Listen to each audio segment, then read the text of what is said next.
What's going on, guys? This is a impromptu live, man. This I ain't even gonna put my "It's on the Mark" intro on here, man. Listen.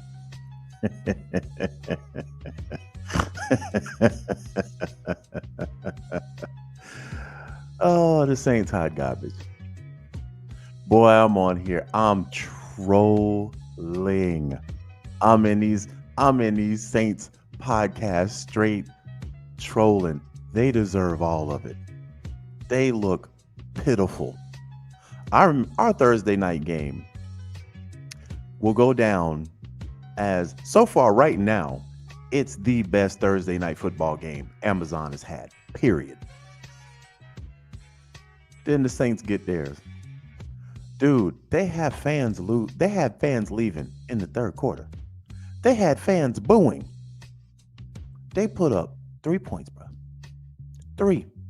I'm smoking on a Saints pack. We ain't even playing them right now.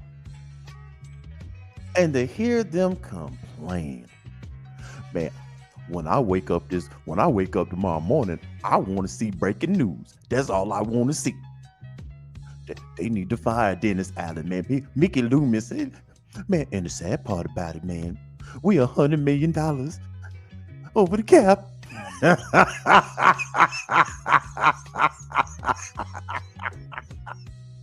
I love it. I hate y'all team. Y'all got Kamara. Kamara out there just playing for fantasy points, man. This couldn't be the same team that put up 95 points in the first 2 weeks. No. Y'all mean to tell me y'all got one more win than the Panthers put up more fight than y'all did tonight. Team clocked out at halftime. Defense clocked out at halftime, bro. Then y'all put in Spencer Rattler. Oh man, this might be the change that we need. Boy out here running for his life. The book out on him already. He been in 2 games. Book already out on him. You send pressure on him, the boy go malfunction. Then Adebo goes out. They got to put an air cast on him. And then y'all complaining. Weren't y'all the same ones that wanted to put Adebo in a package to get Devontae Adams? Now he gone. Man, if it wasn't for the injuries.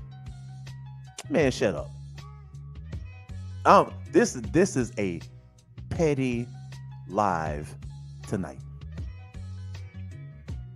Now, see, I was in one of their pods incognito. I guess they don't know who I am over there. And that's cool. I know this ain't a Falcons fan talking. Y'all just now winning. Yeah, we talking because y'all never shut up. That's why we talking. Because y'all never shut up. And we ain't the only fan base that don't like y'all. I could understand it if it was a Tampa Bay fan. They don't like you either. Every time y'all play Tampa, they want to put paws on you physically. They don't like you. That's why I'm sipping on St. Thierry's Chardonnay. Y'all done made me come out with an alcoholic beverage dedicated to y'all. St. Thierry's. And y'all know y'all about to crash and burn this season. I'ma love every single solitary bit of it. It couldn't happen to a better franchise.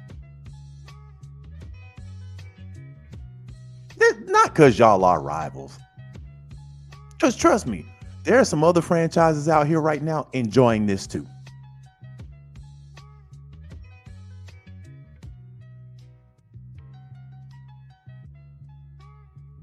Y'all talk so much shit those first 2 weeks. It went from we Super Bowl bound to y'all gonna be watching the playoffs with us on the couch too. Y'all done already conceded y'all ain't even making the playoffs. Derek Carr might as well go on IR. If I'm Derek Carr making business decisions at this point, I probably ain't gonna be here next year. Devontae chose the Jets. Team trash. And we strapped for cash. But here's what I want to do, fam. Because I'm petty. I'm when it comes to the Saints, I'm petty. I'm petty. So here's what we're gonna do. Family, y'all gonna join in with me. We're gonna slide into some of these Saints. We gonna slide in.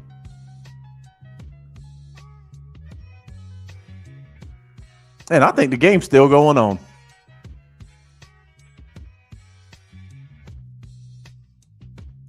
Rattler, somebody saying Rattler hurt. Man, the ish just writes itself. We hot garbage.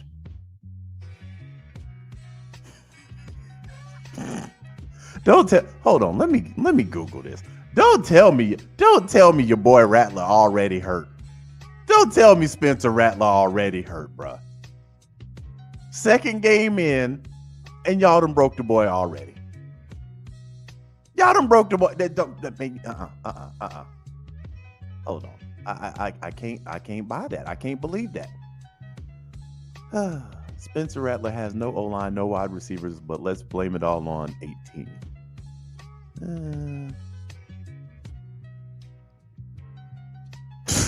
Jake Hayner has entered the game. Spencer Rattler is on the sideline in a ball cap.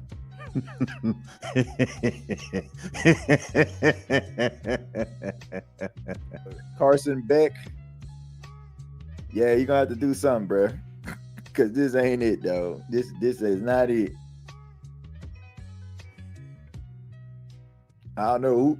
Unfortunately, like if you can stink like one more year, unfortunately, you probably could have got Arch Manning or something. Look at that. Look at that. Kendrick Miller running the football. Man, they put the bag. Hey, man, I want to see them crash out. The bag back. I want to see them crash out. Said the man that put the bag back. Derek says bandwagon fans been left. Oh, they got a touchdown. Boy, got the bag.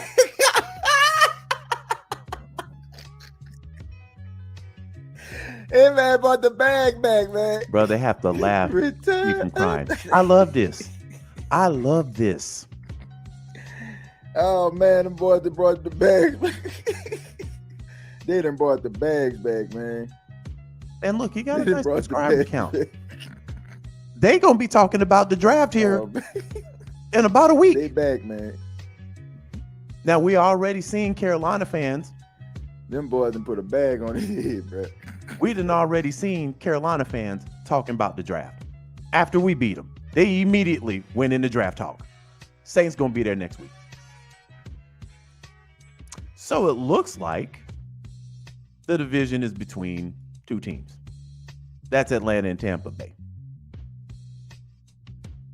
But let me get to some of these comments.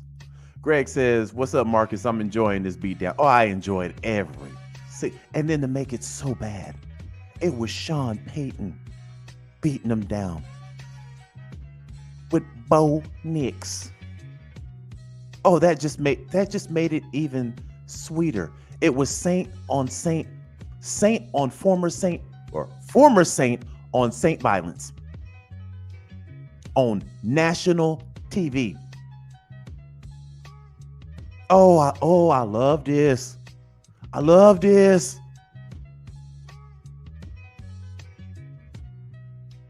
And y'all know I'm petty. I don't do pop-ups for other teams, but this one right here, I had to get on. I had to get on. And one of the reasons I had to get on is when the Saints win, they talk cash shit. When they lose, they're sore losers. They just can't take the L. Falcon fan jump in there. Oh, hey, y'all, 28-3, 28-3. They start crashing out. Next week, they'll be talking draft. I think at this point, Carolina might come out with more wins than the Saints. But this, man, to me personally, this was the best Thursday night football game I've ever seen in my life. Personally. The Saints can't do shit. They can't pass. They can't run. They can't stop the pass. They can't stop the run. They're terrible. Now, had they started out this way during the season, I wouldn't even be here. But the shit that they talked those first 2 weeks. And they pointed their guns at us. Some of these motherfuckers jumped off the porch at us those first 2 weeks. Now look at them. Next week, who we getting in the draft, man? Where y'all think we're going to be picking? That's going to be them. While we talking NFC South crown. So it's a two-team race now. It's us and Tampa Bay. Clearly the Saints done tapped out. And I can't even respect. Defense done tapped out. Whole team has tapped out. We ain't even in week 8. And they saying 1, 2, 3. Y'all know the rest.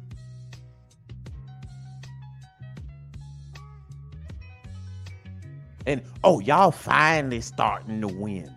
And I'm like, think about this. Let's rap for a second. Y'all had Derek Carr. We had Marcus Mariota. Y'all had Derek Carr. We had Desmond Ridder. I love Desmond. We had that guy. Cam Jordan about to leave y'all. But them first 2 games, y'all was off the porch talking heavy. And I even gave y'all props. But what did I tell y'all?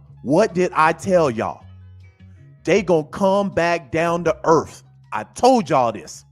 Because they got Derek Carr. Because they got the head coach. They gonna come back down to earth. Not only did they not come back down to earth, they never stopped falling. They went straight to hell.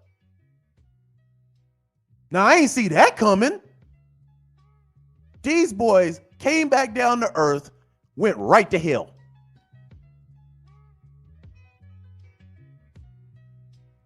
And I'm sitting there looking at the hole they made and taking a piss over there. I'm taking a piss on the hole.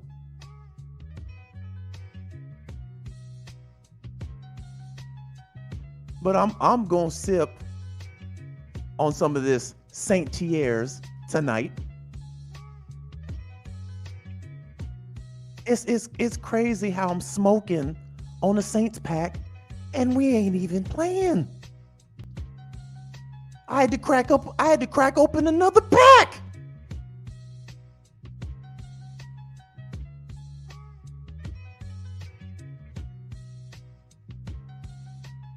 And I'm like, listen.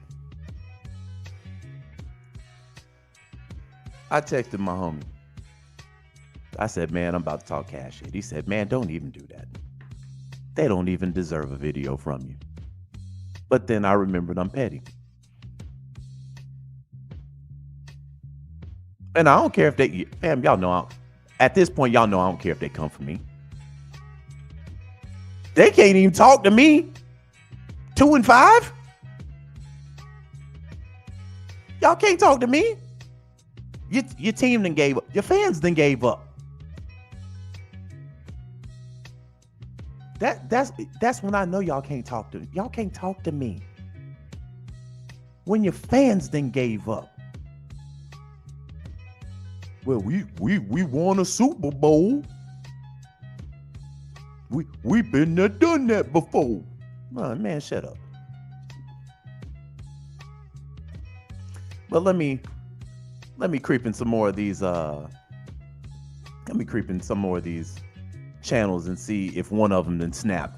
Sooner or later, one of these guys gonna get on here and snap, and I want to catch it live so I can savor it. So I can just savor it, man.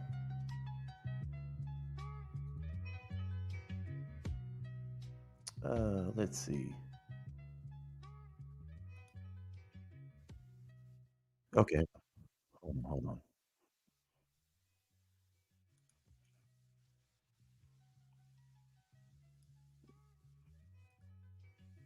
Our team is sad. Our team is ridiculous. Jeremy Nobody. Gates. Lifelong Houdat have been saying move to Stars hockey. We do love the Stars. I'm a bit Dallas Stars. Dallas Stars. If New Orleans or the state of Louisiana got a hockey team, that would rock. That would be That would electric. rock. I love hockey. That would rock. That would 100% convince That me would to rock. move there. Christopher says if I was 21, I'd be hitting the Jack Daniels. Why the hell Christopher, you talking about Well, we're not. Here's what you're 21. gonna do. Here's what I want you to do. I want you to have a Jack and Coke. Hold the Jack. Okay. hockey? They got beat so Pour bad they yourself up a talking Jack and Coke, hockey in but here. Hold the Jack. What So the it's fuck just did Coke. I just walk in? Just Bro, Coca-Cola. what the You hell could did be we sipping just with walk us. in That's what here? you're drinking. Oh, is he not? They talking 21? hockey in here, bro. No, he's 16. All right, I poured me a very heavy shot, so this is for you all. All right. And I am gonna go out of the bottle for the next super chat. Boy, they in here Who drinking wants Tristan to take a already. shot out of the bottle. Kermit says he's leaving. Have a good night, Kermit. Thanks Bye, for all your They help. in here Kermit. getting the Thank you for all your bottle, help. boy. Yeah, I understand. If anyone needs to sign off and get out of here, don't blame you. Oh, Last call for our raffle. We're gonna cut the prices in half. $5 super. Yeah, they in here on some, I don't know. All right. Man, listen, let me tell y'all a story. I got sent whatever copyright thing is. I ain't playing no more Nightcap, bro. I'm like, man, I don't even have 800 subscribers. Y'all sent me that quick than a motherfucker, man. Let's see here. Yeah, hold on. Oh, I spelled. Yeah, because my non-spelling ass here. Hold on. Here we go. Let's see. Man, all right, let's do it this way. Filters. Let's just do last hour. And so I guess they just said, fuck it, we'll do video. We'll do videos in the morning. I guess they Saints content creators just said, fuck it, we'll do videos in the morning. We don't even want to be on here talking. That's how they are, dog. Hold on. Let me do this now. So people say I didn't look. Okay, he's live. We already went on there. He ain't talking about nothing. They already hitting the bottle.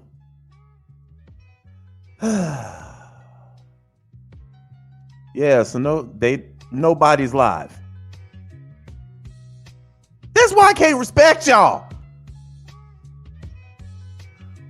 After our game on Thursday night, we was up in jail. Plenty of content creators, Falcons content. We was up in jail. They disappeared. Okay. And Saints fans, PSA. If y'all hear this, if y'all watching this video and y'all feel some type of way, just know I don't give a fuck. Because guess what? When we lose, I be on here. I take smoke. I don't run away from it. I'm a fireman. When it comes to my team, I run towards smoke and rescue cats and shit. That's what I do as a Falcons fan. Y'all go to sleep and then wake up and make videos the next day and shit. Mickey Loomis, man, Dennis Allen, we gotta fire him, man. How come y'all can't say that tonight? Jeffrey says, just saw a stat that Aints got outscored 60-10 in the last 6 quarters. I love it. I love it. I love it. I absolutely love it. Big Low, what's going on, man? What's going on, Big Low? What's happening? We're smoking on an unintended Saints pack tonight. Just unintended, just pack fell in our lap. Pack fell it, man. I'm sitting there on the couch. I'm like, man, you know what? This might be close. Both these teams, rookie QBs. Saints are going to blame a lot of this on injury, which I will give them some reprieve. Yeah, when you do have injuries, that does matter. They didn't have, I think Olave was out. What's the boy? I always fuck his name up. And I'm sorry, because I don't mean to mess guys' names up. Shaheed, whatever, he's out for the season. So, I mean, they really didn't have anybody to throw it to.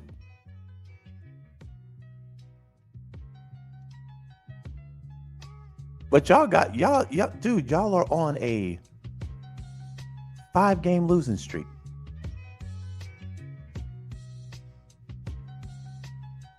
5. 1, 2, 3, 4, 5. That's what y'all on right now.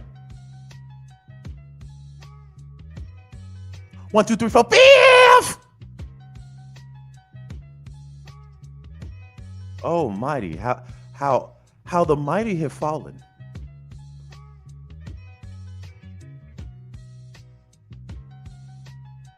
Y'all putting on trash bags now. Y'all know y'all about to be straight butt cheeks for the next couple of years if y'all don't get some things situated. But Saints fans, listen to me. I'm here to help you. I'm here to help you. I'm going to put my hate to the side. And I'm going to tell y'all how y'all can bounce back and become competitive again. I'm going to tell y'all. Become a Falcons fan, baby. Ain't nothing there for y'all no more. Ain't nothing there for y'all no more. Come on over to this side. Come on over to this side. We 4-2 right now. Sitting atop the division. Got Kirk O'Chains over here. Look at our roster. Look how sexy it looks. Bijan, almost 100 yards. TA, over 100 yards last week. Kirk Cousins threw for a 500 nugget piece 2 games ago. Kirk Cousins gave a catering order to the Bucks. Drake London looking like a top 10 wide receiver. Darnell Mooney looking good. Ray looking good. Come on over here, baby.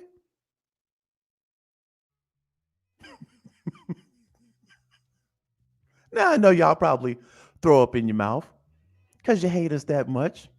That's the only way y'all winning this year.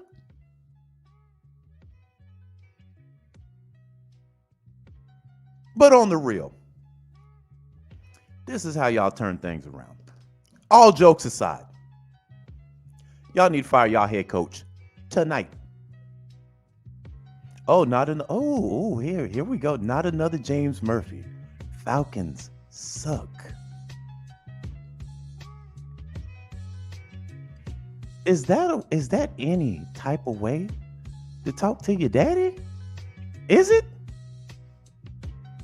That any type of way to talk to your daddy?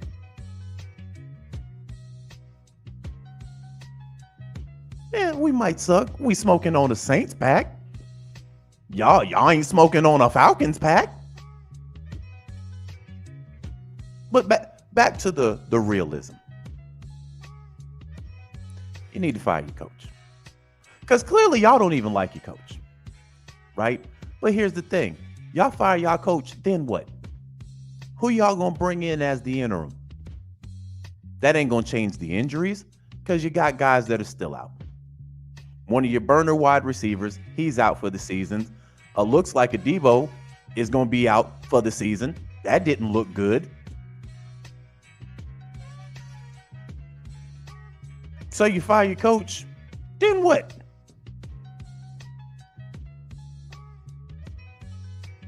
If I'm Derek Carr, I'm gonna keep it a thou wow. If I'm Derek Carr, I'm on IR. That oblique just got a lot worse.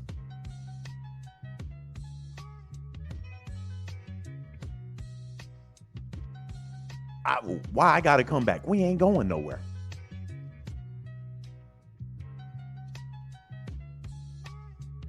And y'all always in cap hell. That's why when y'all was talking about going to get Devontae Adams, I was laughing at y'all.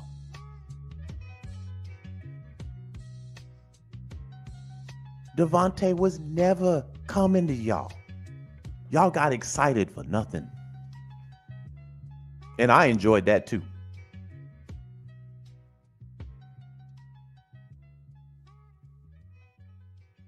And I know they're going to wait until we get to the, and see, this is what I don't like about y'all. Y'all going to wait till we get to the playoffs.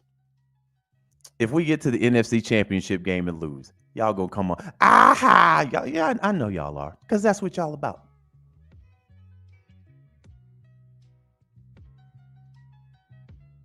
But we have a better chance of going to the playoffs than y'all do. Y'all season, in effect, ended tonight. It ended tonight. Let's just keep it a thou wow. Y'all know it. Just like the Panthers realized their season was, well, honestly, their season was over with before it began. But it was officially over with last week. I think we're the only division in football where two teams have already been eliminated from the playoffs. It ain't even the middle of the season. Two teams have been eliminated from the playoffs. The Saints and Carolina. Just a two-team race. But I told y'all, everybody that knows me, they can't sit here. One thing that Saints fans can't say, and I titled this for a specific reason. Saints fan can't sit up here and tell me I ain't been consistent about the smoke I've been giving the Saints. I told y'all I can't stand y'all. I can't stand y'all.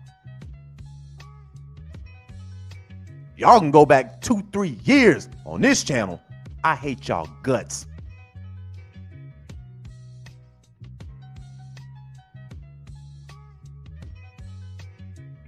But on a personal level, I love y'all. My fellow New Orleans folk, Louisiana folk, love y'all to death. During the football season, if you a Saints fan, you a op. Use an op.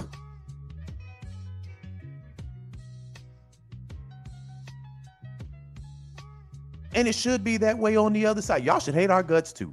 That's what a rivalry is.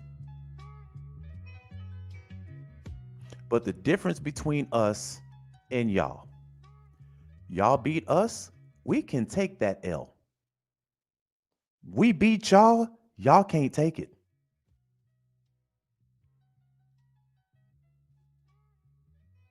Y'all just can't take that. Tampa beat y'all with two creative players last week. Fam, I watch a lot of football. I had to Google those running backs. I had to Google them.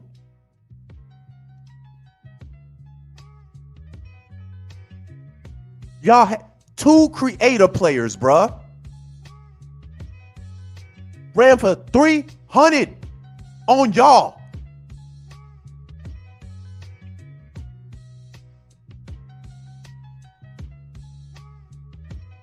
What you think we gonna what you think we gonna do to y'all next time we play y'all? Y'all run defense is awful. And y'all let Denver run. I think Denver ran for 2. Man, let me pull up these numbers. Let me pull up these numbers. Let's just get raw here.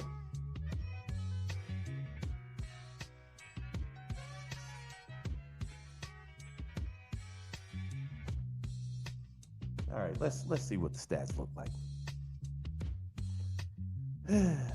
Bro, they rushed for 225. 225. Y'all defense just giving up, but y'all done had a total of 500 plus yards ran on y'all in between Sunday and Thursday. 500. And y'all still got the nerve to run your mouth at us?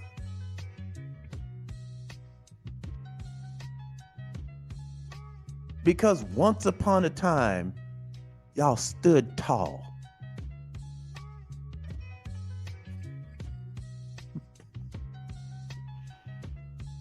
Y'all want us to remember the Titans.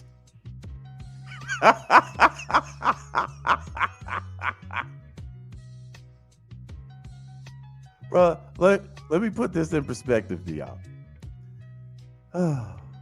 The Saints rushed for a total of 97 yards. Bro, Bo Nix by himself rushed for 75. By himself, rushed for 75. And y'all got Alvin Kamara, and y'all picked up what's the boy's name? God damn it. Jamal Williams. Y'all had a quarterback almost outrush y'all. But y'all still want to talk reckless to us. Instead of saying, you know what, Atlanta? I hate y'all guts, man. I really do. But y'all put a good team together this year.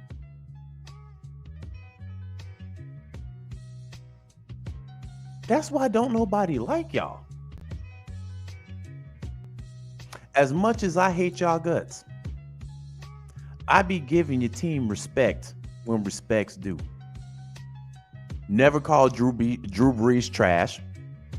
Now his arm fell off the bone at the end of his career. But Drew Brees, great quarterback. Alvin Kamara, great running back. I like Olave. I'll give y'all credit where it's due. Tampa Bay, we played them. Hey, man, they got a great team.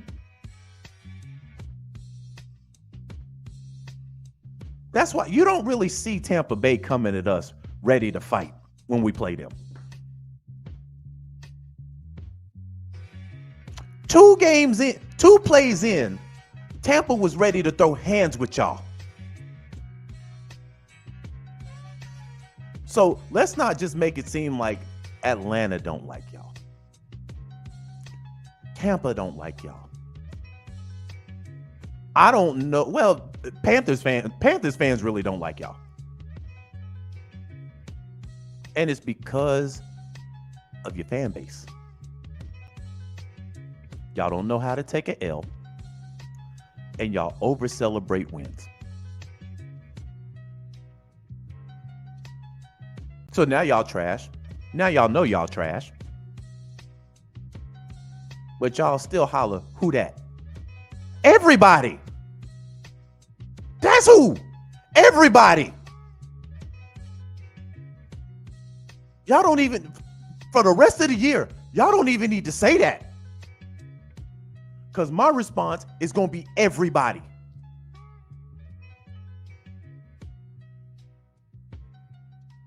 Everybody getting a piece of y'all. Y'all bro, it's already bad enough. Y'all let Tampa come in there, throw up a 51 piece. But then y'all let Denver come in there and put up a 33 piece. Spicy. No sauce.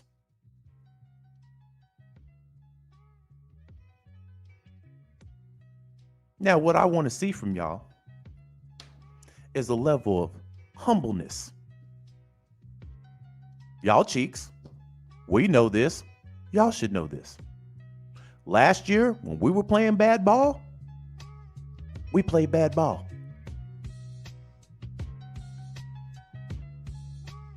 When y'all was talking about, yeah, Falcons trash, they hot garbage. Even though y'all were right there with us.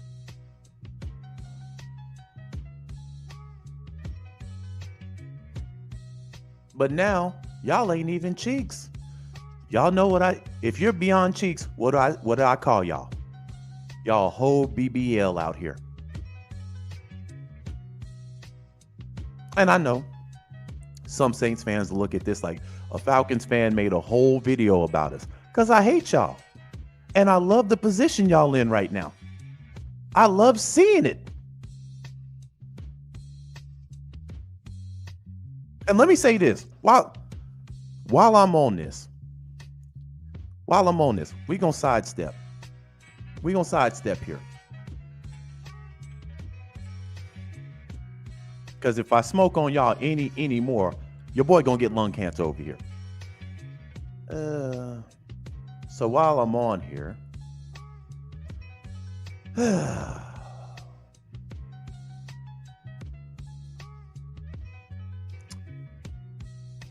I want y'all to take a look at this. Let me see if I can find it. Here we go. Okay. So I'm going to put this up.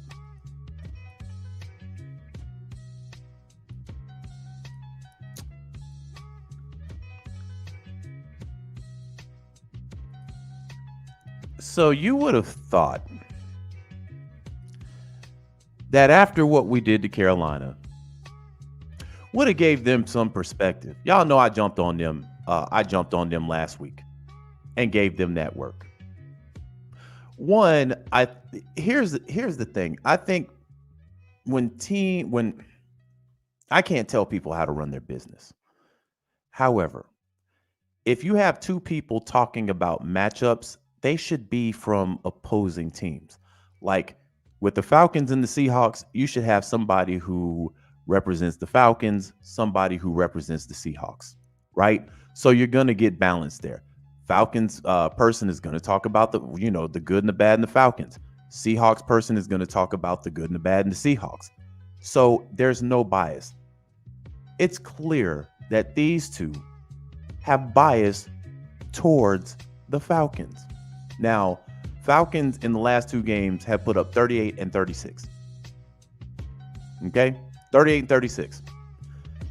And they should have put up more on Carolina. Final score should have been 45. But Clark Phillips didn't run the pick six in, right? We gave him mercy. Okay, fine, whatever. I just want I'm going to play this. Maybe I'm tweaking. I don't know.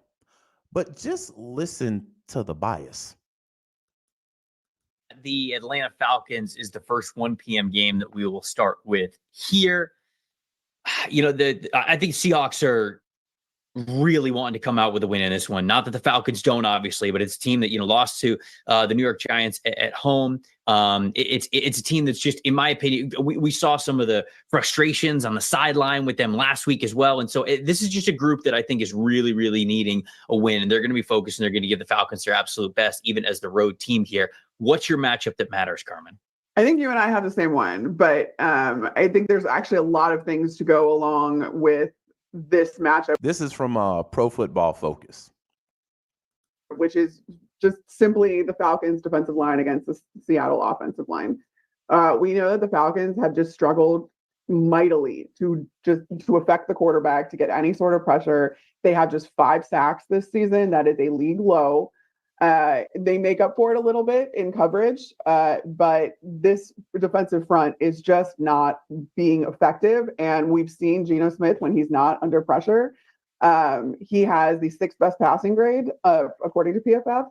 So you have that. So they haven't learned not to glaze up the other team. She's going to mention everything bad the Falcons. They're going to mention everything bad. Spoiler alert. They're going to mention everything bad the Falcons do. They're not going to talk about any of the great things Atlanta does. I notice a pattern with these two. They glaze and there's definitely bias. Apparently they don't like the Falcons. So this is what they do. But then you also have an offensive line in front of Geno that's not really doing him any favors at this point. I do think it might be a little bit inflated given that, so they've allowed 99 pressures, which is, I believe they lead the league in that. But I think it's a little bit inflated just because of how many times the Seahawks are asking Geno Smith to drop back and pass. He leads the league with 277 pass attempts. He's got 307 dropbacks, which is the most in the league as well.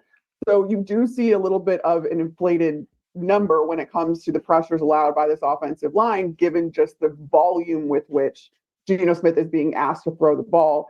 I do think it's still not a great stat that the line is letting up this many pressures, given that Geno has the 11th fastest time to throw. So it's not as if he's sitting back and holding the ball and making things tough on his offensive line. That needs to get better, and they're going to have an opportunity against this Atlanta defensive front that just hasn't been able to bring pressure. But on the flip side of that, if Atlanta can bring pressure, that's going to spell a really hard day for Geno Smith.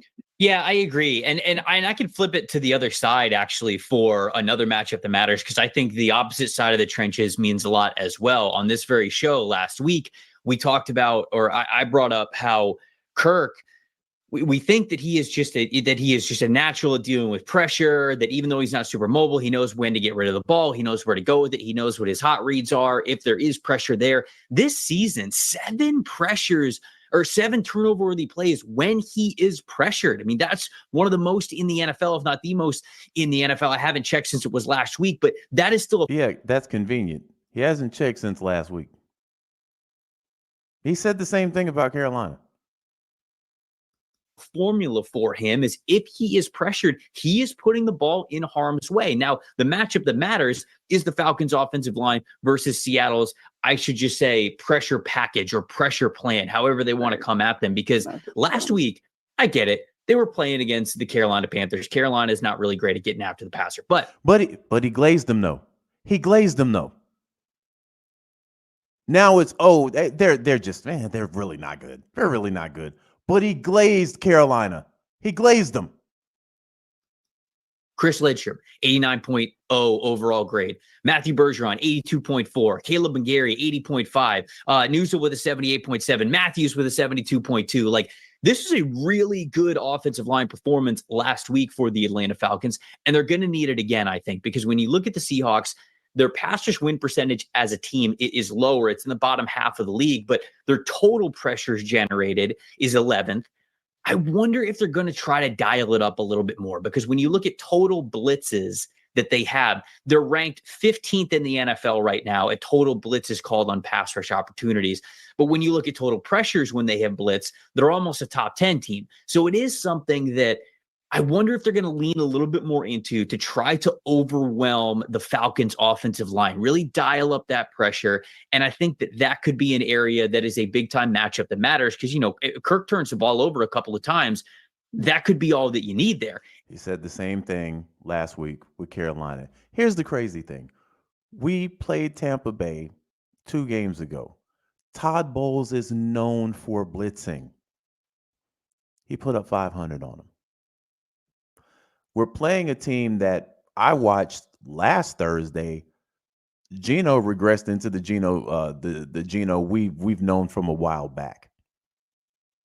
And the Seahawks have weapons. They have weapons. I'm not saying we're going to run through them. I think it's going to be a dogfight. But we're 4 minutes into this video. They haven't said anything. They stay away from our offense like it's COVID. And I'll kind of weave that into my plus factor, because you brought this up a little bit. Geno Smith deep ball in this game, I think, is going to be a pivotal part of who ends up being on top on the scoreboard when it's all said and done. Geno Smith, you mentioned all the total attempts that he has. He's passing the ball a lot. They're asking a lot of this dude. On throws of 10 or more yards down the field, Geno Smith, he's second in total attempts. He's sixth in total big-time throws, and he's ninth in passing grade when he is targeting players deep down the field. Now, on the flip side, the Falcons secondary, bottom 5 in the NFL at receiving. And when I say that, I mean bottom 5, I mean like that's like not a good way. Not like, okay, they've given up the least. They've given up some of the most. Total receptions allowed, completion percentage yielded, and forced incompletions with those throws of 10 or more yards. So they're kind of getting their hands on them, but man, they're also letting a lot of those be completed. It felt like that was also a big point of contention with like DK Metcalf when he was pissed off. He's like, hey, like, give me the ball deep downfield, give me something to work with, all this kinds of stuff. And so I think the Seattle Seahawks are going to want to push the ball deep down the field. And the Falcons have given up a lot of passes of 10 or more yards down the field. So it feels like, Falcons are favored in this game. Feels like he said all that. He said all that and then said Falcons are favored to win the game. Why do you think that is that we're favored to win the game?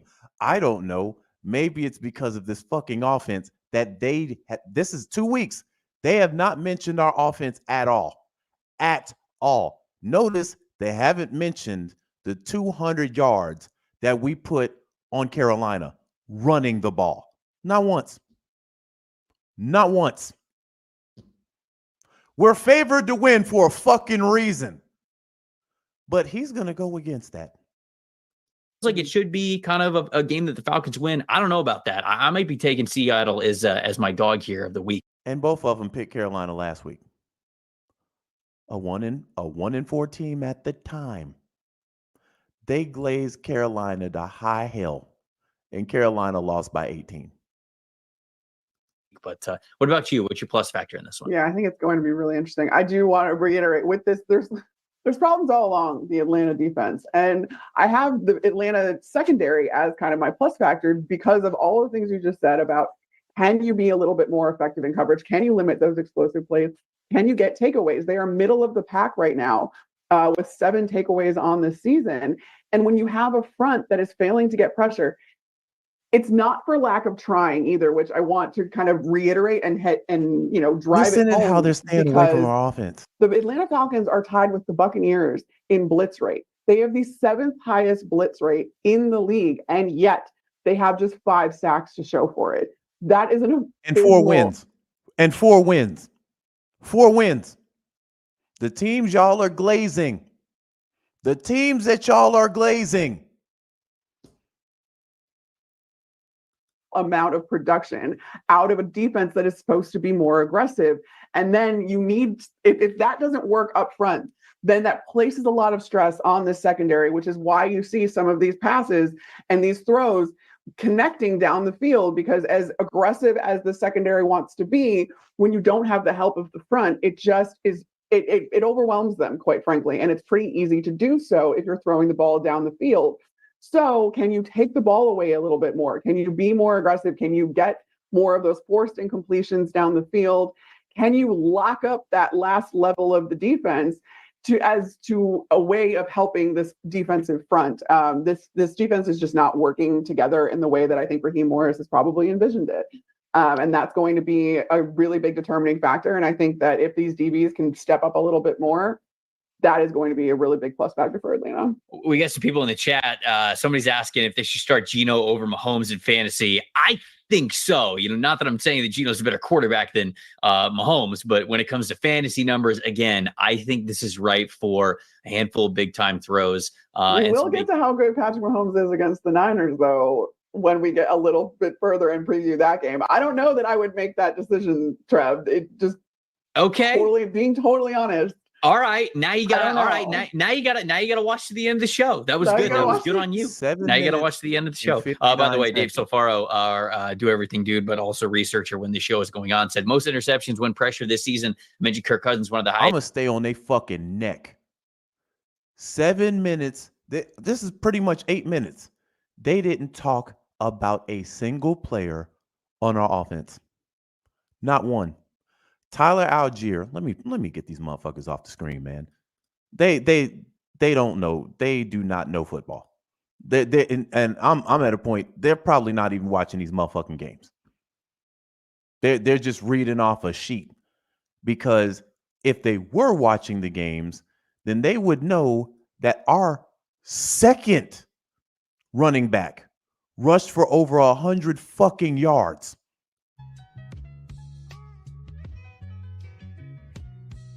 And remember, last week they glazed them up. They glazed them up, bruh. They glazed them. And then they got the audacity to come back on here days after we cooked Carolina at home. Don't mention the Carolina game at all. Like it didn't even happen. And it's if Geno Smith can throw the ball down the field, that's going to be the deciding factor. Really? So Atlanta ain't got a say on. They don't have a say on this when it comes to offense at all. At all. If you listen to them talk, it would make you think that Atlanta don't even have an offense.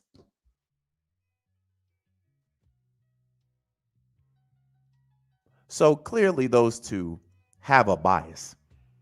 And from what from what I've heard is they picked against the Falcons every game this year. If that don't scream bias, I don't know what does.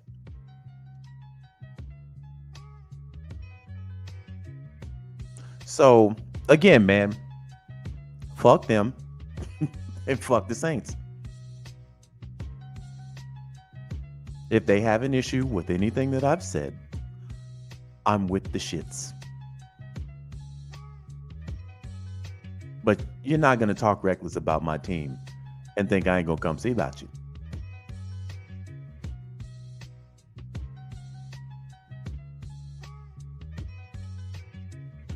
Four and 2. And listen, I'm not shitting on the Seahawks. Seahawks have a chance. They have a better chance than the Panthers did.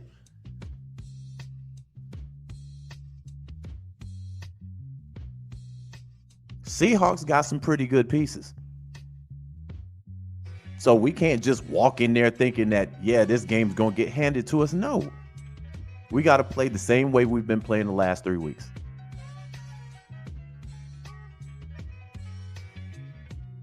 To me, use TA to soften up that defensive line, then send Bijan behind him.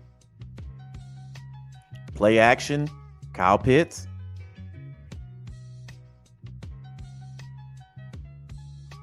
It ain't rocket science. Defense needs to tighten up, though. I will agree with her on that, but shit, I've been talking that. But she's acting like teams are throwing directly at Jesse Bates and Simmons. Is you tweaking? Hell, AJ done got his hands on a pick now. Anything goes.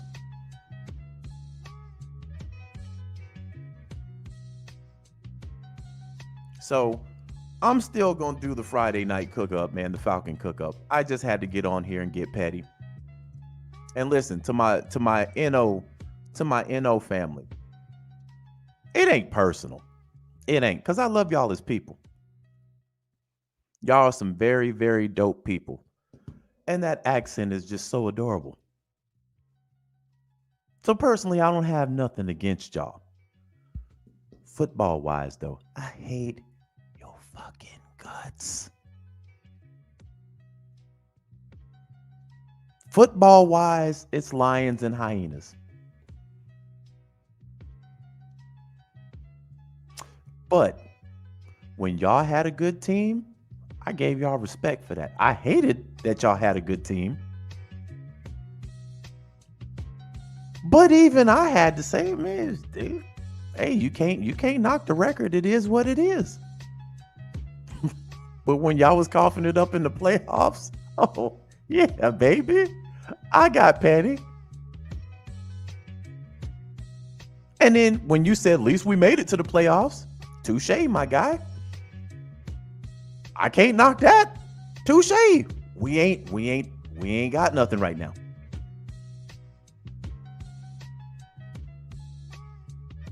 That's all. All I ask is for the same in return. Y'all trash. We the top bow wows. Respect that. We're not talking about firing our coach. We're not talking about what our owner is doing.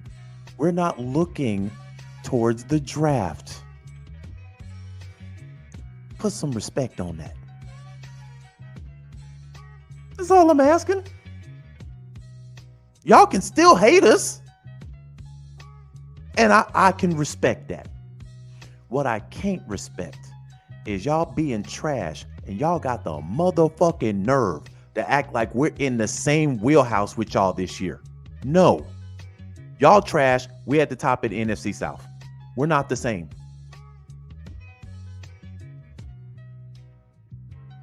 So if y'all want to do that, I'm gonna continue being petty. With every loss y'all get, I'm gonna get more drunk off of St. Thierry's. With every loss. Like I tell my Falcons brethren, sip strong. Sip strong, my friends. Because y'all might be this way for a while. We're going to be, man, y'all playing so bad right now. By the end of the season, Falcons fans are going to be in AA meetings. We done got drunk off of Saints tears. And listen, don't make me do it. I don't want to be no alcoholic. Win some games. Because I'm on y'all neck this year. I told y'all before the season started, I was going to be talking reckless. I told y'all this. We just getting started. But I told y'all I was going to be running my mouth this year.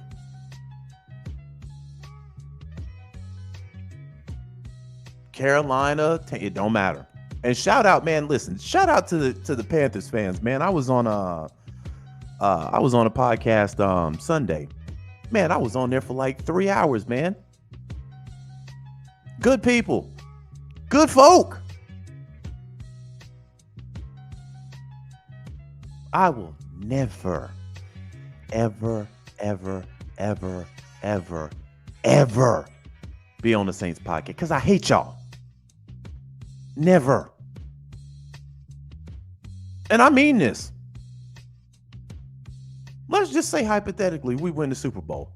I hate y'all so much, I would never be on there to even troll y'all like that. Oh, I'll be in the I'll be in the comments roasting you.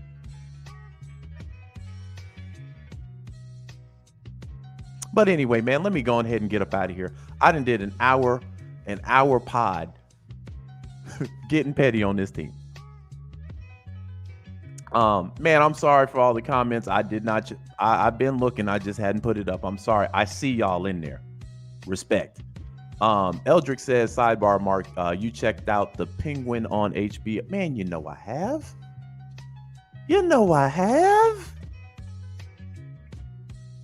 Man, right now, and I'm not speaking in hyperbole. I mean this. The Penguin is probably the best show on TV right now. Let me tell you how I know they own to something. Hold on for a second.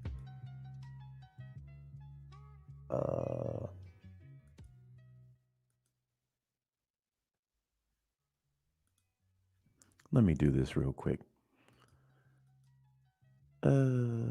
We gonna switch. I should talk about this tomorrow, but I'll talk about this for a second, and then we'll pick it up. We'll pick it up tomorrow. So, people that have been following me, y'all know I'm a movie fanatic. You know, TV shows, if they're good, they're good. The first episode of The Penguin was so good. I caught it about 12 o'clock that night. I called my mom after it was off. I said, Mama, you got to catch this. They could have gave me another hour on the first episode. And my mom, what's going on, Larry? He said, Aints Pack getting smoked by everyone. Yes, sir. And my mom was like, whatever. It might be okay. Man, when I tell you, my mom called me 2 days later. And my mom isn't even a Batman superhero movie. She's not even into that. My mom called me 2 days later, bruh, and said, I don't know what the hell I just watched, but they can give me another episode. If you are not watching The Penguin right now, you are missing the best new show out by a long shot. By an absolute long shot. The episode that came out, what was it, Sunday? Dude. And the sad part is, you're probably only going to get one season of this. Because it's supposed to be the in-between between the Batman movies. So this picks up right after the events of the Batman, and then it's supposed to lead into the Batman sequel. So you're probably only going to get one season. Jonathan says, what's it streaming on? It's streaming on, well, they call it Max now, which I don't understand why it's called. Anyway, but yeah, streaming on Max. But man, when I tell you, and there are a lot of good shows on right now, fam. There are a lot of good shows on from, they're on their third season. They need to start answering some of these goddamn questions though. I've been a fan of From since that first episode, when nobody was really talking about it. This season is good, but they're gonna have to start answering some damn questions, because I'm like, okay, where'd these monsters come from? How all these people end up in this town? Like, they're gonna have to start answering some shit to me. But the Penguin ain't got none of that. This to me is the comic book version of The Sopranos. And Oz, man, listen. I like Oz's character. I like Colin Farrell. Colin Farrell has been a great actor for a while. And my mom was like, who do they have playing the Penguin? I've never seen this guy before. And I was like, Ma, yeah, you have. You've seen him before. And she was like, Mark, I've never seen that man in my life. I've never seen him. And I'm like, Ma, trust me when I tell you, you have seen him. And I told her who he was, and she was like, you bullshitting me. And I'm like, yeah, it's him. And she was like, no. That cannot be Colin Farrell. I'm like, yeah, Ma, it is. So when you look at him right there, oh shit, hold on. And then you look at this guy. You're like, what the fuck?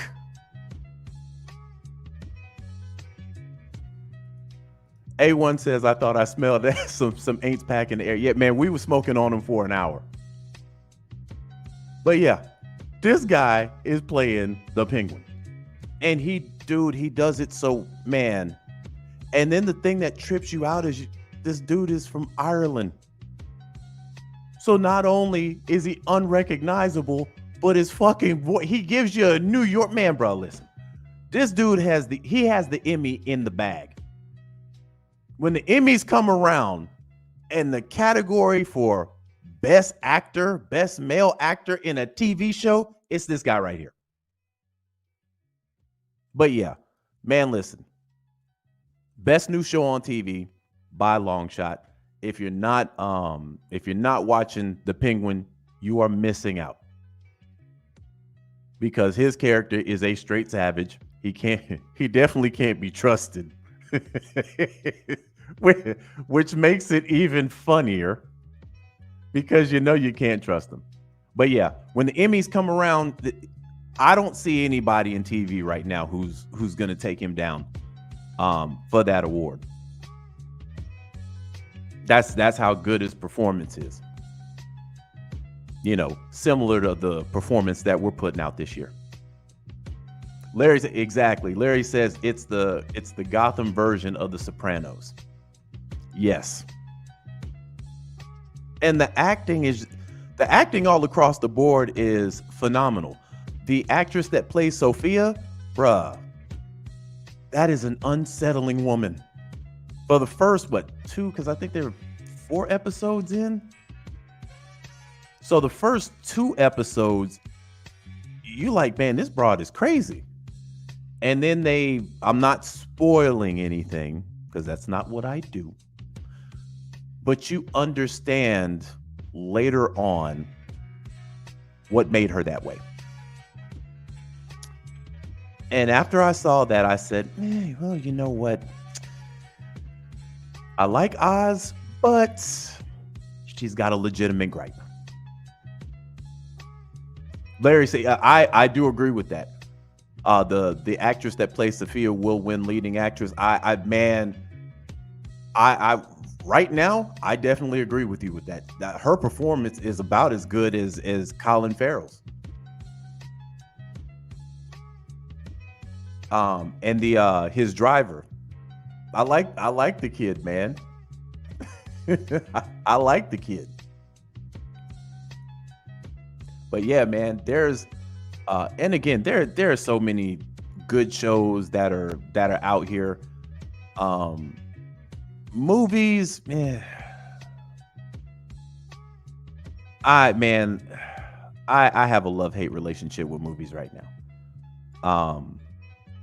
Last movie I went to go see in the theater was Alien Romulus, which I dug. I liked it.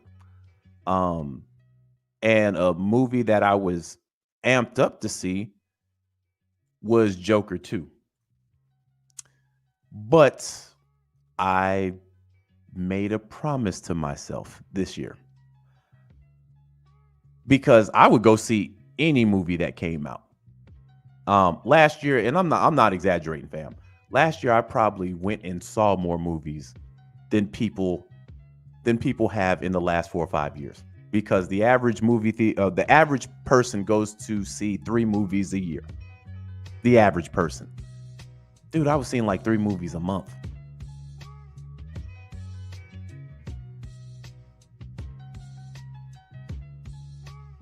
But one of my friends, shout out to Gary, we're diehard movie fans.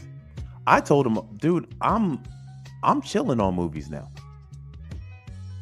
And the reason being is because 2 reasons.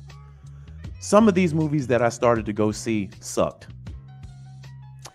And it's getting too expensive to just be wasting money these days. Man, I remember I can go see a movie, get a large popcorn, large drink, $7. I remember when a ticket was $3.25, bro. A ticket. $3.25. A matinee, even when the prices started to get up there, you can still catch a matinee for about $5.50, $5.75. Bruh, these tickets now,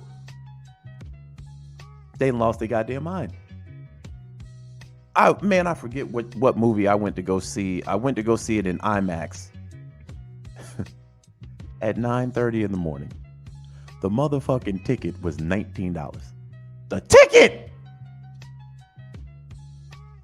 So I said, you know what? Hey, listen. If a movie sucks, I'm not wasting money on it. So again, I was amped up to go see Joker 2. And then those reviews came out. And they were brutal. brutal. And usually, even if I see a bad review or two, I will still go see the movie. So, hey, I might like it. Not this time, bruh. Because the second reason why I'm not going to movies like that often, it'll be out. It'll be out on streaming in 3 to 4 weeks. So some of these movies, dude, when I went to go see A Quiet Place, part 1, I kid you not, bro. I went to go see. It seemed like 2 weeks later it was streaming. Jawan says, have you seen the Terrifier? I haven't, but I do know that it made more money. It made more money than I think Borderlands did.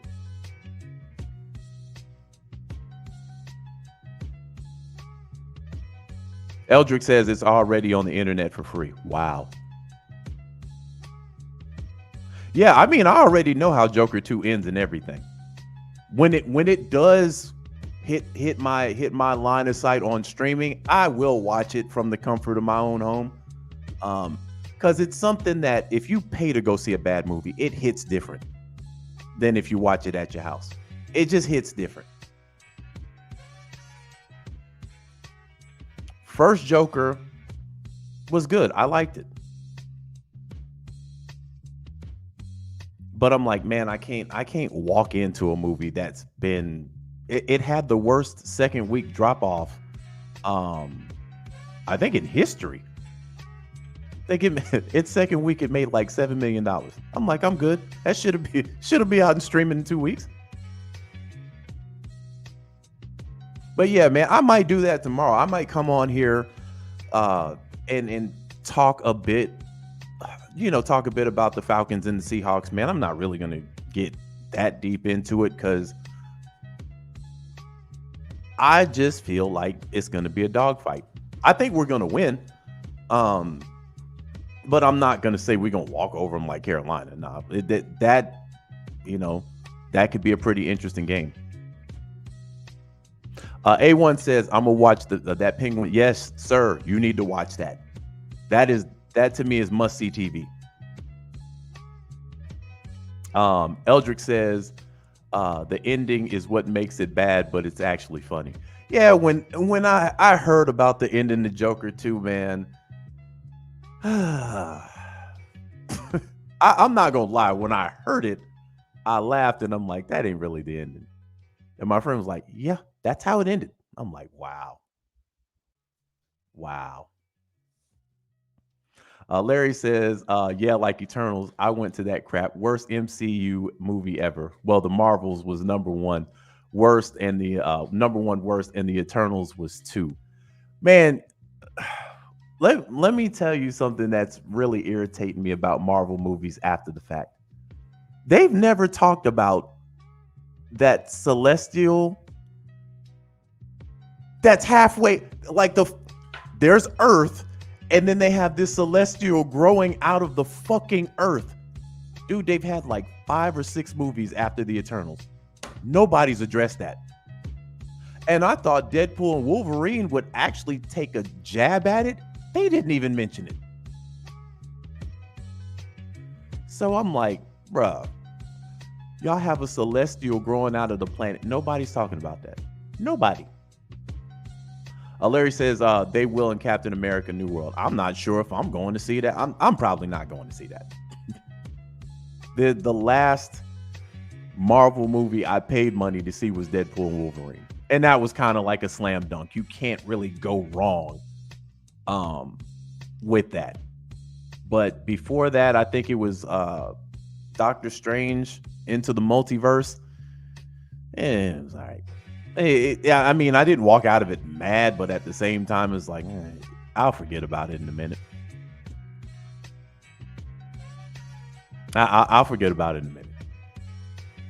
So yeah, I can't really tell you guys, like, when I think about good movies I've seen this year, like great movies, man, I used to be able to just name them off the top of my head, but now I've seen so many bad movies. Man, I will tell you this though. Let me pull this up real quick. I'm gonna tell you the worst movie I've seen this year. Hold on, I'm about to call this one out. This movie was so bad. I was halfway asleep when I started watching it. Bro, do you know I actually stayed up to see if it was gonna be this terrible?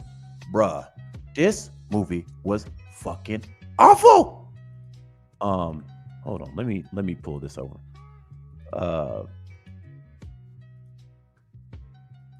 And it was free. Well, it was on Amazon. Dude, this movie right here. Avoid this movie at all costs. At all costs. Avoid this movie. This movie right here. When it went off, I'm like, the first thing I thought to myself is how the fuck did they greenlight this movie? Dude. Interesting concept. I'll give it that much. That's where it stops. This is the worst movie I've seen this year. Now, I've seen a lot of bad films this year, man. This one took the cake. I would say this. It's so bad. Check it out. You're gonna be like, what the fuck? It was that bad. C Double, what's going on? He says, I saw Transformers 1 with my son who is 20. That was cool. I love to watch it. I've heard good things about Transformers 1. Real good things about it. But I'm gonna wait for that to come out on streaming. But I've heard good things about that. Larry says, I think Venom is going to hit Dookie levels of bad. Man, the first reviews for it, they're saying it's good. I like the first one. The second one was okay. I wasn't disappointed at it, but it was like okay. But the third one, so far, the early reviews out on it, people have talked about how it's actually a good third film. But yeah, C Double says it was a birthday gift for me. Man, that's a good birthday gift if it's a good movie.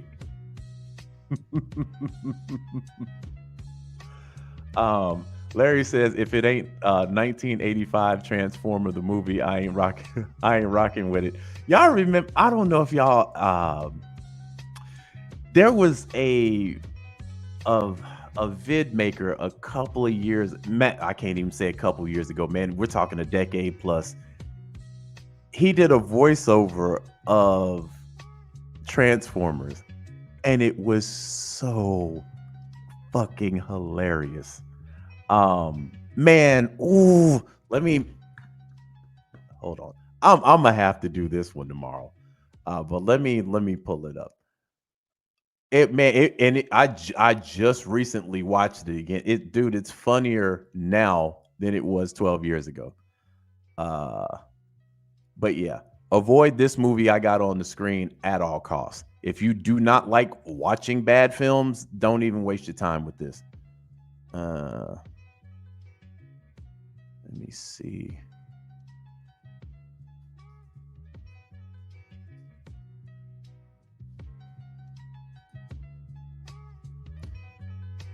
Okay, man, I'm talking 12 years. Man, this thing is almost 20 years old. It's called The Rude Awakening of Optimus Prime. Man, this shit is hilarious. And I almost want to play it because we'll do that. We'll do it tomorrow. But yeah, man, like there are so many good shows out now. I'm only watching 2 shows right now. Cause I'd be busy, I'd be on the go, so I don't really have a lot of time to, watch shows. And when I do, I have to binge watch them.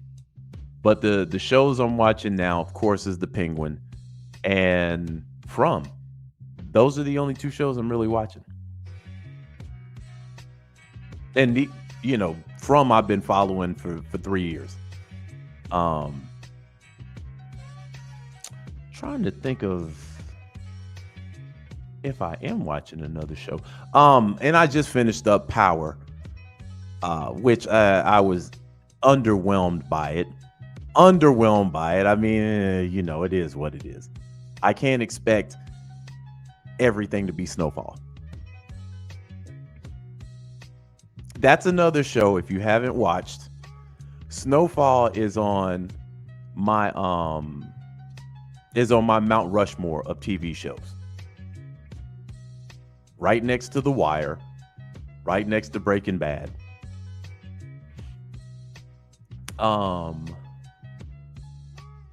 Eldrick says, check out Fight Night on Peacock. I did catch the first. I haven't finished Fight Night. I'm like 4 episodes deep. I did like what I saw. It's been good so far. I never got back to it. And I think, haven't they closed out Fight Night? Isn't it over with now? Because if it is, I'll just watch it tomorrow. Greg says, I'm rewatching Halo again. I have never seen Halo. My father swears by it. My father doesn't even know it used to be a game. But he swears by it. Larry says, Wire is my joint. Yeah, The Wire is, listen, man, I ain't judging people. But if The Wire is not on your top 5 list, I don't know what the hell you've been watching. Okay, Eldrick says, yeah, it's over. Okay, cool. I'm going to catch that. C-Double says, how many episodes of The Penguin? I think they're on this week it'll be episode 5. Matter of fact, let's do this. Let me pull it up.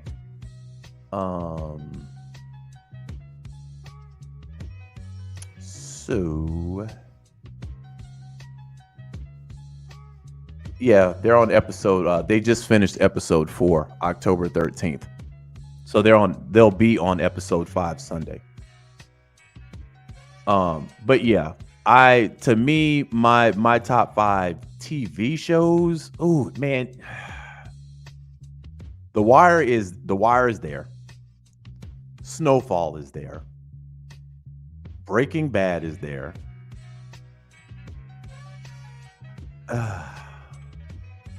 Man, this is where things get tricky.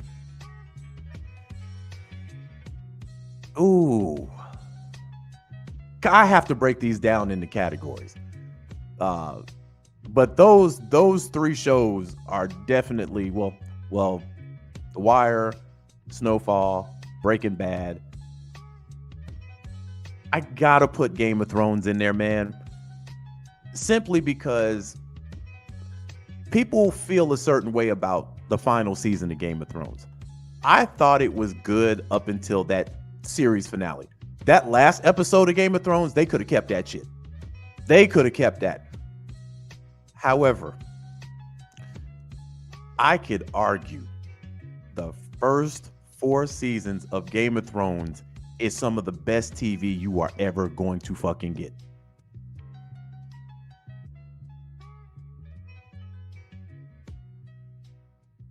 By far. Larry, Shogun, man, I still haven't caught up on Shogun. I got to episode 3 and life happened. But Shogun, those 3 episodes, absolutely phenomenal. I have to finish watching that. Greg says Average Joe is good too. I've never heard of Average Joe.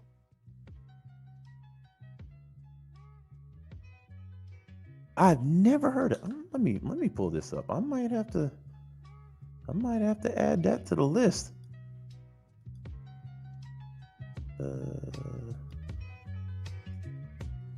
Average Joe.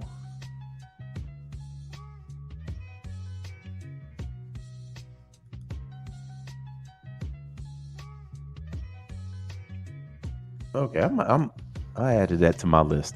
All right, cool. Oh, I forgot X-Men 97. I've watched X-Men 97. that's got to be up there as one of the best. And I can't say it's one of the best new shows because again, but yeah, man, I was watching that every week when it premiered at midnight. Well, not midnight, but Disney is different. They do it like 2:00 in the morning, some shit like that. But bruh, by far, that's in the top shows of the year. Now, I hate what they did to my favorite X-Men. I fucking hate that. And that broke my heart. That broke my heart. And I'm thinking, oh, they'll clean this up the next episode. Nope. I'm like, really?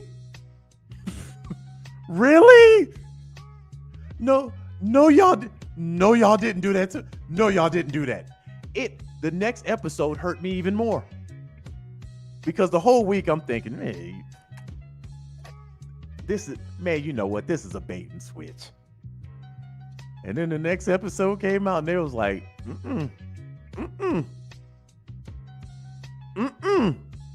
Oh, Greg says, Average Joe starring Dion Cole. Yeah, I have seen, now that you mention him, I have seen the trailer to that. Okay, I put it on my list of things to look out for. King Richie says Blacklist, Person of Interest, Leverage, Burn Notice, and White Collar. I liked White Collar. See, here's the thing with me about TV shows, man. I can no longer watch procedurals. I used to be a guy that could watch procedurals all day long. Law and Order, SVU. Oh, I could watch that. And you know, TNT used to run that bitch almost all day. I'd have that on in the background. There is one show that ruined procedurals for me. And it was a show called Damages with Glenn Close and I think Rose Byrne in it. And the first season, it was one case. The whole season was about one case. After I watched that, I was like, I can never watch procedurals again. So I don't watch things like 911. I can't watch things like that anymore. Like, I have to watch shows that have a continuous story to them. So Larry says the Bear is also, dude, I binge watched. I think The Bear has 3 seasons. I binge watched The Bear in 2 days. Man, they had that one episode where they had that lunch rush. And the whole episode was the lunch rush. Man, I'm like, dude, this is next level TV right here. The Bear is worth watching. The Bear is definitely, dude, they have an episode where it's barely little to no talking. So it's definitely a great show. Definitely a great show. And then the third season, it left you on a cliffhanger. But yeah, man, there's a lot of good TV out there. Eldrick says Abbott Elementary. Man, I have yet to watch a single episode about Abbott Elementary. I've heard all good things about it though. All good things. But to me, it just reminds me of The Office in a school. But then again, I'm not really a fan of The Office either. So I'm in the minority when it comes to that. I'm not a fan of the Office, but I have like 3 t-shirts that come from that show. I'm weird that way. Larry says, I've never watched The Walking Dead either. Man, let me tell you, The Walking Dead was solid. Must-see TV for about 4 seasons. Then they did something that completely split the fan base in half. And I just couldn't watch it anymore. Not another James said, Dunder. Yes. I have 3 of those shirts. I have 3 of those shirts. King Richie says Umbrella Academy. I watched the first season and just never went back to it, man. When it comes to like Netflix shows, I'm waiting for them to drop Arcane. I think that's next month. So I'm waiting for them to drop Arcane and Blue Eyed Samurai. And Stranger Things. Man, matter of fact, dude, I low key, depending on how they end Stranger Things might find itself in my top 10. Because season 3, they were kind of like, was it season 3 or season? How many? I think it's 4 seasons of Stranger Things, if I'm not mistaken. But the season before last, I'll just say it that way, they were kind of like losing me a little bit, but bruh, that last season of Stranger Things, man, that's top tier TV. What I loved about it was it wasn't like every episode was an hour. Dude, they had episodes that were running like an hour 20. And then I think the last episode was damn near 2 hours. So depending on how they do Stranger Things, man, I might have to slide it in my top 10 on how it ends. Based off of last season. Last season was that good. Larry says Invincible is a good anime to watch. Yeah, man, the crazy thing about it, I haven't watched. I haven't watched this season. But I mean, I've read the graphic novel, so I kind of know how this ends anyway. But that first season, great. Absolutely great. Greg says House of the Dragons. Man, listen. Anything Game of Thrones related is kind of tricky. I stopped watching House of the Dragon after the 3rd episode. That's something I have to like binge when it's pretty much over. I have to binge those type of things. That's how I got through Game of Thrones. I had to binge watch the first 4 or 5 seasons to get ready for the final season.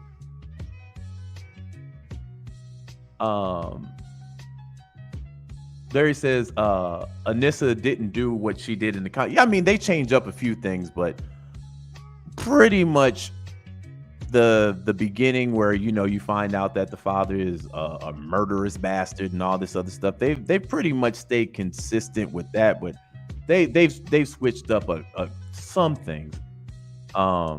It's a great graphic novel though. Oh, Greg, man, how can I forget this? Fallout. That was another great show.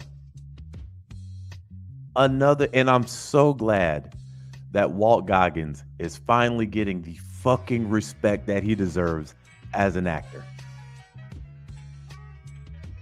I mean, they only had to fuck his face up. But yeah, Fallout that was a home run right there. Because, man, most of the time when they do things based on video games, it don't really go right. That one right there, though, oh, they hit a home run with Fallout. Eldrick, oh, don't say that, Eldrick. He says season 2 of House of Dragons was ruined by HBO. Oh, man. I'm still gonna mess around and find some time to binge watch a lot of this stuff. But I'm watching more shows than I am. Well, let me say this. I anticipate more shows than I do movies these days. Because even when I look at movie trailers, I'm not really excited about a lot of stuff. Like, I might see a movie trailer and be like, okay, that's worth watching. I might catch that. But like, there's nothing that really gets me, and I'm like, man, you know what? I gotta have that. Even Smile 2. I like the first Smile. And they're saying that Smile 2 is, you know, a good film. So we'll see, man, but movies ain't hitting like they used to. Matter of fact, I'll give you a prime example of what I'm talking about.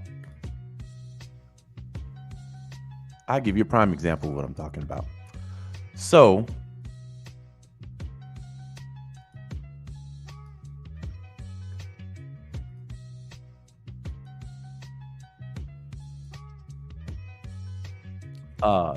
not another James Murphy says, aren't a lot of movies formulaic?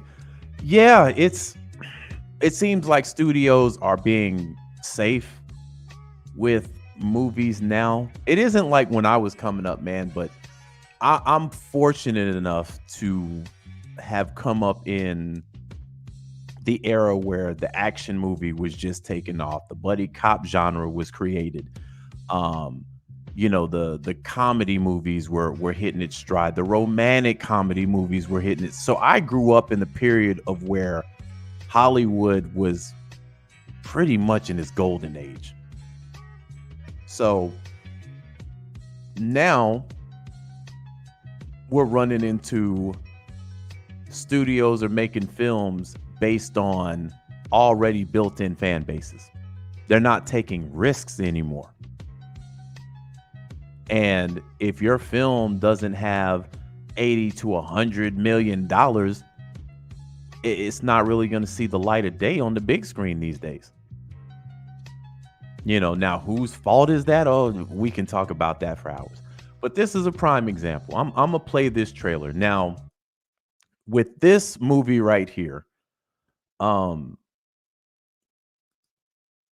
we knew about this film before John Wick 4 dropped, because they had already talked about doing the spinoffs, and they've already finished one on Peacock called The Continental, which was decent. I thought it was pretty decent. And The Ballerina, right? So I'm gonna play the trailer. I'm gonna shut the hell up while the trailer's playing. After the trailer goes off, I just want y'all, if y'all haven't seen this trailer, I just want y'all opinion on it, your honest opinion on it.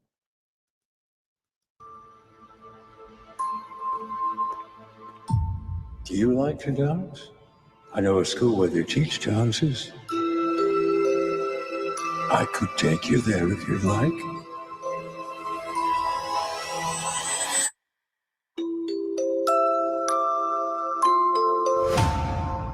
To stop the assassin, you must become the assassin. You will always be weaker. You will always be smaller. You want to win? Improvise. Adapt. Cheat. Welcome to the Continental. Eve Macaro of the Ruscaroma. What a pleasure to see you again.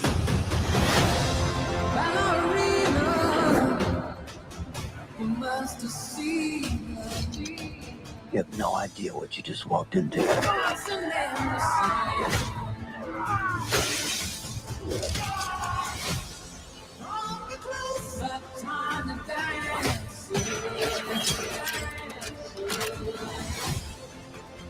They killed my father.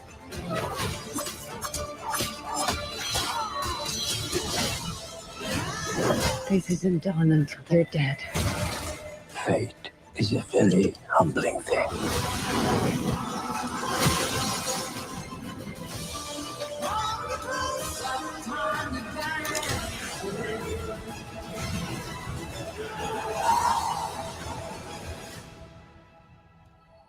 You're him. The one they call the Baba Yaga. How do I start doing what you do?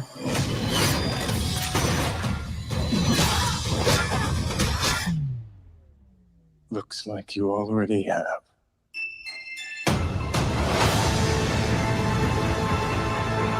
All right. So, based on that, does that get you amped up to go see that movie or not? So, I'll let y'all tell me what y'all think about that. Now, me personally, I look at that movie as I'm gonna go see it. Let me just let me just cut the bullshit. I'm going to go see it. However, when I saw the trailer, it was just more or less like, okay, they took an old Elton John song and then they remixed it. I'm gonna go see it because it's in the John Wick universe. I don't recall being like super crazy about the first John Wick trailer, but I definitely took a chance on it because it's Keanu Reeves, and then it turned out to be what it is and what it's become. Oh nah, King Richie, this is hitting theater. That's hitting theater, right? So I show y'all that, and I'm going to show you this next trailer, right? So when we look at that movie, we're like, okay. So now I'm gonna go to this trailer right here.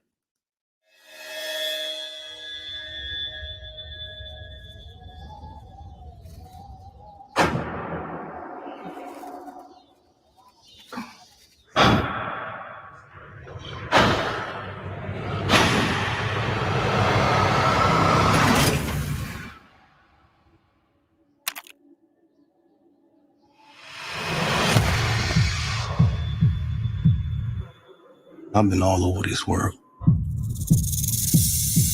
I seen men die in ways I ain't even know was possible. Love you, brother.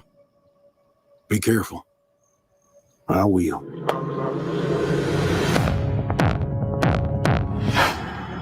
With all the things that I've seen,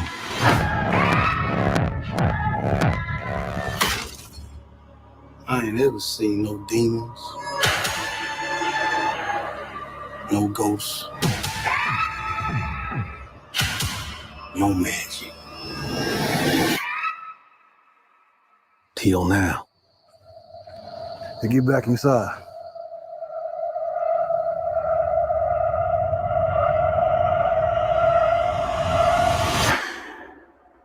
Let me in, man. Some weird shit going on out here. You keep dancing with the devil.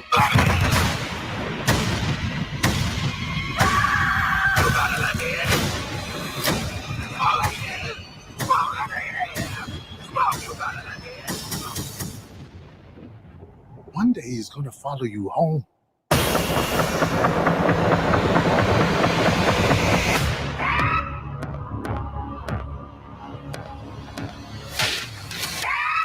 Now, dude, this movie already got my money.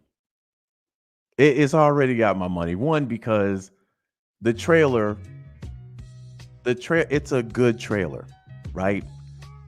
But then when you know the backstory that this is a vampire movie, so they put you in this time period and it's about vampires. That's got my money. Now, I'm still going to go see both of these movies. The difference is my anticipation for Sinners is a lot higher than Ballerina. And Greg makes a good point. Is it safe to say that folks may get John Wick fatigue? Yeah, no. The reason why I say yeah is because you know what to expect. However, the 4 John Wick movies were good films. So if it's a good film, people are gonna go see it, regardless, right? John Wick has become a brand now. So yeah, there could be fatigue for some people, but you know, people are still gonna go see it. What's going on, Joe? But Sinners definitely has my anticipation. Now I'm gonna show this one last trailer. I'm gonna show it. I'm gonna shut the hell up. I'm probably gonna get copyrighted for this, but I don't give a fuck. It's a video about the Aints getting toasted. We in overtime right now, so I don't care.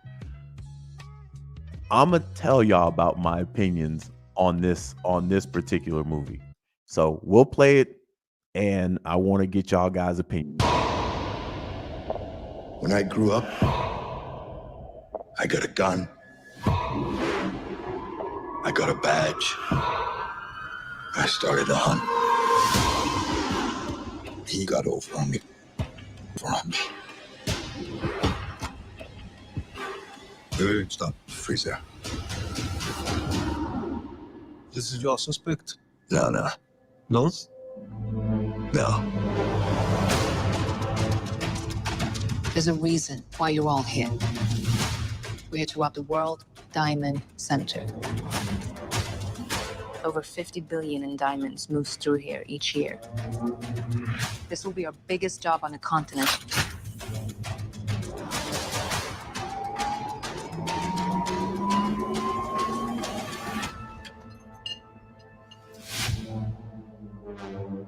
Grab a seat. Cracks me up when people pull guns on people. You're not a killer. I am. Word around the LA streets is that they fired your ass. I'm broke. And I'm sick of being the hunter. So your next job, I'm gonna do it with you. Set it up.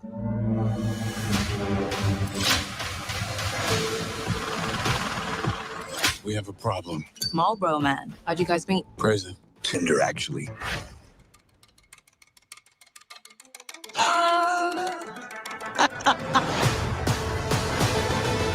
You're in the most secure building in continental Europe. There's only one place they're not looking. Oh, no. These streets, they're different. And if a mistake is made, only blood is paid. It's not about the money. It's about the challenge. Stand by. Can I get in and get out 3, 2, 1. without anyone even knowing I was there?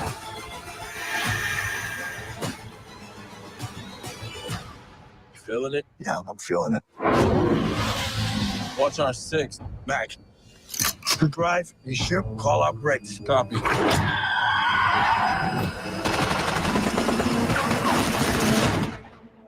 And the cop goes gangster. Okay. So, here's my take on this. I don't think that movie's going to be good. And here's why I say this. Usually the rule of thumb is if you're making a film that is in another country, right? Historically, it's not really going to be good. Now, you've had movies that have done this and pulled it off. This isn't the type of movie. The vibe in this trailer, I'm not feeling it. Now, could this be a good movie? Yes. Am I going to see it when it comes out on streaming? Definitely, yeah. But I think they waited too long in between the first Den of Thieves and the second one to do this. And I think it's a rush job. So I don't know. But I'm not really. When I saw the trailer, the first thing I was thinking to myself is, it didn't really need to be made. That's the first thing I thought to myself. This movie didn't need to be made. But there was so much, I guess, good credit from the first film, because the first film is a decent film. You know, it's not nothing to write home about. It's a film that if you got 2 hours to sit down and watch, you're not really going to be disappointed. The only thing that I felt was weird about the movie was the location was LA, and you can see it was clearly Atlanta. So for all my AT aliens, it stuck out like a sore fucking thumb. Like, it's clearly in Atlanta. So I think that was the only issue that I had with that. But yeah, man, I'm probably going to end up seeing it later on down the line. I'm not really expecting anything from that film, though. So if that film turns out to be a great movie and blows my socks off, I'll tell y'all about it. But in closing, hold on for a second. What the hell happened here?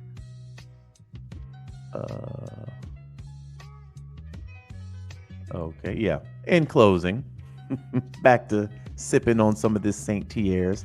I see, Saints fans, I did y'all solid. I could have went in on y'all for another hour. We completely went somewhere else.